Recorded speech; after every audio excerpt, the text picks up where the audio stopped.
Hey guys, and welcome to the fish bowl update. Now, as you can see, we've had quite a few changes since you last saw this thing. Last time you saw this, it was positioned up here where my two terrariums from the terrarium trio video, that's the one where I didn't talk very much, and my cactus, that's where the bowl was before, but now it has moved down to here.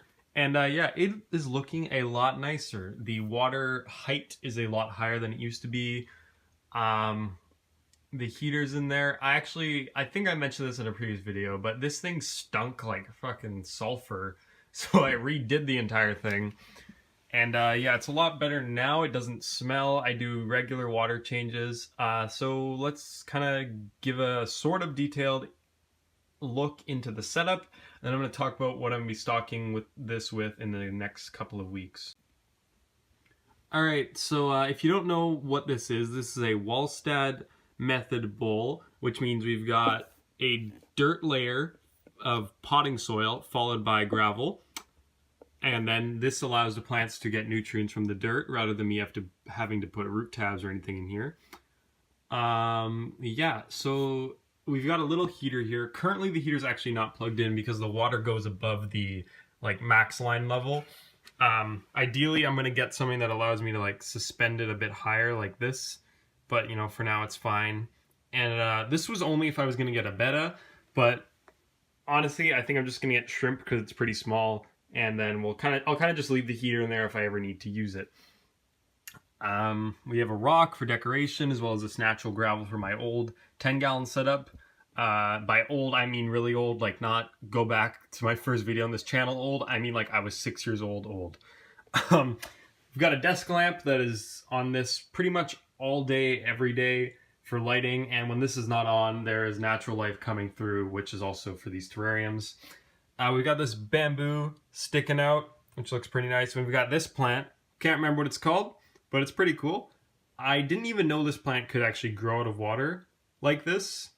I just, when I got it, it was too tall to, be fully submerged, so I just stuck it out. I figured, it might do fine, it might not, and yeah, it's been doing great. I've had to move the light, I've had to bend it up progressively because this keeps touching the bottom and I don't want it to catch fire or anything. We've also got a Java Fern and an Amazon Sword Fern. These are both from my 9-gallon.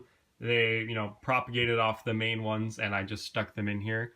And then I added, the bamboo in that plant. And then this is a crypt, or not a crypt, it's an anubis, I think. That was taken from my 10-gallon. It was originally in the front. Then I was cleaning the tank out, and since it was sand, everything floated up, and I could not get this plant to sink its way back down, so I just said, screw it, I'll put it in here, and it looks really nice. As for the current stocking, there are pond snails. I know pond snails aren't exactly everyone's favorite animal for obvious reasons. They do breed like hell, but so far there's been no breeding in here whatsoever. There were 2, now there's a bunch, but that's not because of that. That's because of this surface plant I've added. This is, I'll put the name on screen because I can't remember what it's called. Yeah, this the hope is that this will kind of grow in because you see this like kind of gross surface scum. Yeah, you kind of have to do daily water changes to get rid of that, and that's just not something I'm really into doing. So my hope is that this will grow in and like cover it up. It's grown in quite a bit, but only along like the edges. So my hope is that it spreads out a bit, so this will be covered. I mean, if it doesn't, it's fine. I'll just be on top of the water changes. But yeah, this stuff came with a ton of pond snails, which is kind of cool because it means we got a bit more life. You can see one there, and I'll probably put some footage on screen I got earlier of it, or maybe not. For the stocking, ghost shrimp or red cherry shrimp. Not sure which ones. Probably red cherry shrimp because they'll stick out a lot more. And I'm only gonna get a few. I mean, it's a very small bowl. To put it in perspective, here's my hand.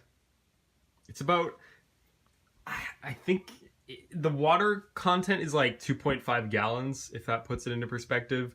The bowl itself is probably more like 3 gallons, but like, there's this whole area here. This was originally thinner, but I had to fill it back up because I accidentally released the dirt. I'd take all the water out and became too frustrated to pick all the gravel out and redo it, so I just stuck more gravel on top.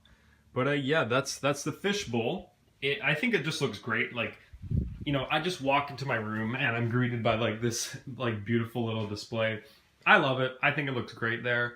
Originally, I was upset about it not being able to go where the terrariums are now, but I think it looks fine there. Plus, it's better for the light and just everything about it. So yeah, that's the fish bowl. And yeah, it's been a pretty fun project to work on.